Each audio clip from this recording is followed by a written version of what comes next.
আসসালামু আলাইকুম। আমরা চলে এলাম আমাদের ঘাসবাড়িতে। আর ঘাসবাড়িতে আসি আজকে একটা একটা ভালো দেখলাম। আর এইখানে মনে করো আমাদের ঘাসবাড়ি আসা হয় না, দূরের ঘাসবাড়ি। তা আইলাম, আসার পর দেখতেছি আমাদের ঝড় বৃষ্টি হওয়ার কারণে আমরা যেগুলো আবাদ করছি ঘাস, ওইগুলো আমাদের সমস্যা হয়ে গেছে।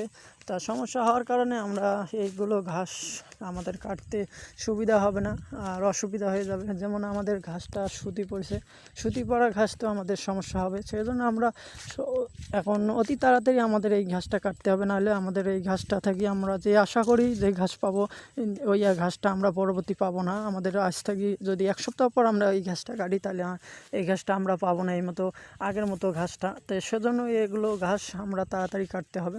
আর আমাদের দূরে এই ঘাসের জমিটা হওয়ার কারণে আমরা আসা হয় না, আর একেবারে আমরা সার সুর দিয়ে তারপর চলে যাই। তা আজকে এলাম, আসার পর দেখতেছি এর মতো হয়ে গেছে ঝড় বৃষ্টিতে। তা অবশ্যই আমার চ্যানেলটা যদি ভালো লাগে, অবশ্যই ভিডিওগুলো ভালো লাগে, অবশ্যই লাইক কমেন্ট শেয়ার করবেন আর আমার পাশে থাকবেন ইনশাল্লাহ। আপনার